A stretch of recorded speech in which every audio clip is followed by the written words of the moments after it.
This past winter, when we realized that this was the 70th anniversary, we started thinking about how important the fire was, and realized that if we didn't start trying to gather together what we knew were relics of the fire, then they would probably be lost. And in fact, we have found, as we've been doing the research, that a whole lot of stuff has just been destroyed, given away, lost. So we thought, well, who has collections? Who is interested in the fire?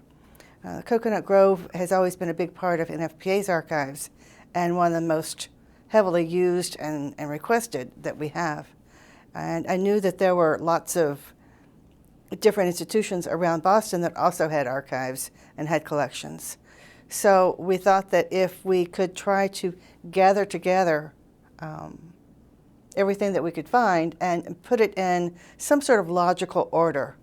Some places, some institutions have archives, but they're buried as ours were in boxes, and nobody has seen them. And so this is an attempt to bring together those institutions in the area that have collections and put them up for people to add to them, to use for research, to find out stories about that they've heard in their families, and give people one place to go as a jumping off part to do whatever other research they want to do. The collections that we have pulled together are ones that help tell the story. We have tried to focus on the fire itself, the first responders, the institutions that came to help, and some of the aftermath in terms of both the trials that came after that, the impact on codes and standards. And so we're trying to develop a picture of as many aspects as we want to. We found a couple of chairs that were actually from the Grove that night, and a letter that had accompanied the chairs. A priest had found them at a monastery where he was, and they had been using them, both the chairs. They had about 60 of them, and they had full sets of dinnerware and silverware from the Cocoanut Grove. And in the letter he says that they had gone to sort of a salvage yard after the fire, and all of the Cocoanut Grove things that were salvageable were being sold there, and so they had bought a lot of them. When he went, then this was not long after the fire. When he went back many decades later, he found one plate and a few chairs left. And so he was able to get those and save them. And he's donated those to the Boston Fire Museum. One of the most valuable things that I think that we've come up with that I think will help in research are pulling together and identifying the official documents of the fire.